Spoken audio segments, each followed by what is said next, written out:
Hi everyone, this is Syriangirl. Many of you may have already heard that Israel supposedly launched the strike against Syria. Now, the Israelis are saying it was a weapons convoy being moved to Lebanon, whereas Syria is saying that that is a lie and what was hit was a research facility on the outskirts of Damascus. Now, for me, knowing that Syria's air defenses are quite strong, it's quite difficult to imagine how Israel could have intercepted so far into Syrian soil. So it might have been because they were flying low under the radar.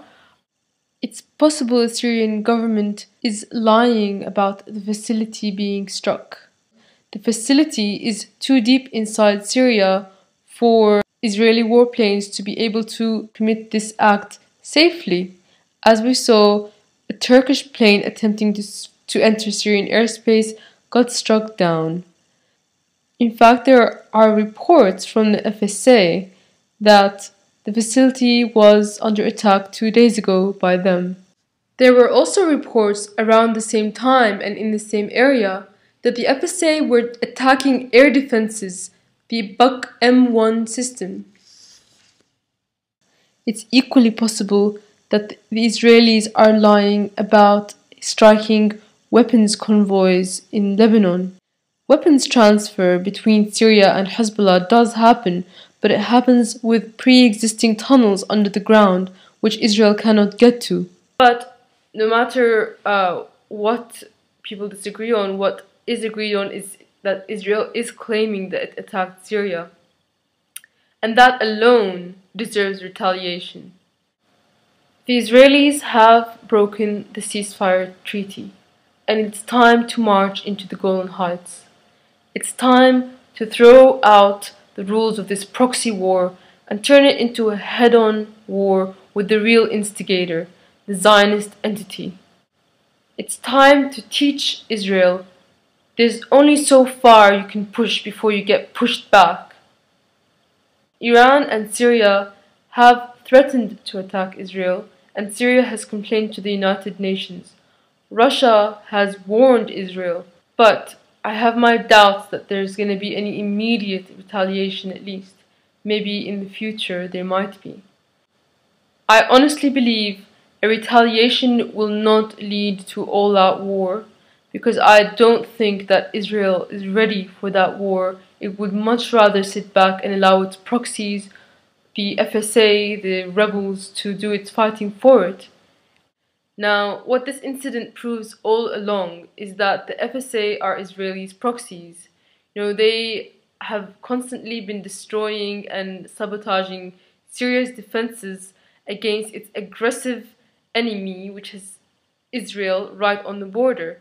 The FSA themselves have claimed responsibility for the facility attack. So basically, they are proud of claiming to be worse than Israel and destroying Syria's defenses for the sake of Israel. But as if it wasn't obvious before that the Zionists have been masterminding and spearheading the war in Syria, it's no coincidence that the Zionist Bernard Henry Levy met up with both the Libyan and Syrian oppositionists. The FSA since then have actually let in Israelis into Syrian soil on 3 separate occasions, and the FSA told the Israeli that they allowed into Syrian land that they would have Ariel Sharon, the former president of Israel, as their ally against Assad. لو جاء شارون الإسرائيلي وقال لي أنا ضد بشار فهو عيني. هذا ما قاله أحد القادة الميدانيين في المعارضة السورية لصحافي إسرائيلي زارهم في إدلب وأجرى تحقيقا عنهم. التقرير كما عرضته القناة الإسرائيلية الثانية. ما الذي يحدث داخل سوريا؟ اليوم في عوفدة رحلة إيتاي أنجل إلى إدلب الواقعة شمالية حلب، وهي إحدى ساحات القتال. أهلا بك إيتاي، أجريت حديثا مع المتمردين والفارين من جيش الأسد على حد سواء. بالطبع نحن كإسرائيليين لا نستطيع الدخول إلى سوريا عبر المعابر الحدودية العادية. ما فعلناه ببساطة هو أنه تم تهريبنا إلى الداخل. أفراد سوريون قاموا بتهريبنا إلى الداخل عبر طرق أخرى. دخلنا إلى إدلب، وبالمناسبة هي ليست بعيدة كثيرا عن حلب، وهي ساحة معارك. التقينا قائدهم المطلوب من قبل نظام الأسد. بشار الأسد 2013 إن شاء الله ما نشوفه. نحن ضد بشار الأسد ونظامه بس فقط. المسيحي ما بنحكي معه، اليهودي ما بنحكي. إذا بيجي لعندي أنا شارون بخلي أنا ضد بشار هو عيني. شارون الإسرائيلي إذا بيجي لعندي وبخلي أنا يا أبو فادي ضد بشار هو عيني. And I've actually made a video previously about the links between the Zionists and the Syrian opposition, and I will link that below. But I want to show a little bit of the highlights you would see in the video. We take help from anyone. Israel, we don't care. We're asking anyone for any kind of help. Even the Israelis. Even the Israelis. Some guys say we don't matter. It doesn't matter. The Israelis coming. Abdallah and the Israelis ask themselves, if President Assad is taken off power, will the Sunni majority make peace with Israel? Israel, it is not our real enemy. Now, we are in the same front with Israel against this barbarian killers, and we are calling the state of Israel to support the demands and the rights of Sunnis in Syria and Lebanon. The toppling down of Assad will be a major blow to the radical axis, major blow to Iran. Even after all this evidence and this recent attack, many Islamists and many in the left will continue to be pawns of Zionism without even realizing it, and still believing that eventually they're going to turn their sights on Israel.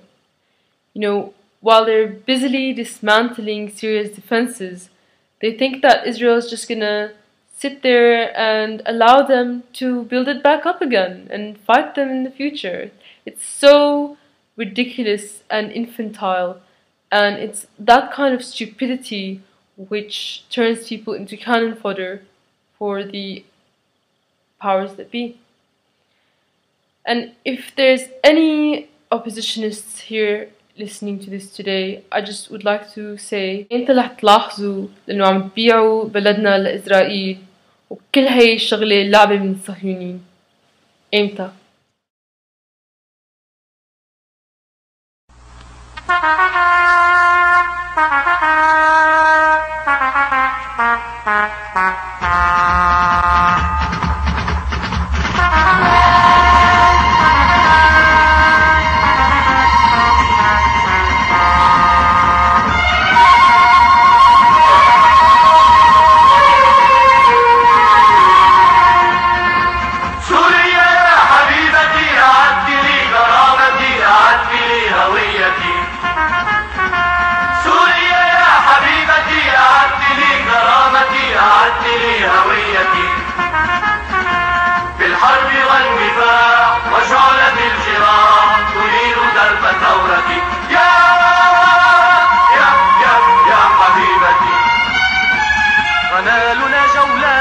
سماؤنا وأرضنا تفديهم دماؤنا تحميهم أبطالنا، وبعثنا يسير لمجده الكبير مبشرا بعودتي ورافعا كرامتي مجددا هويتي.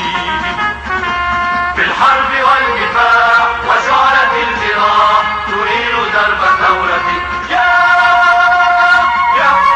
يا حبيبتي.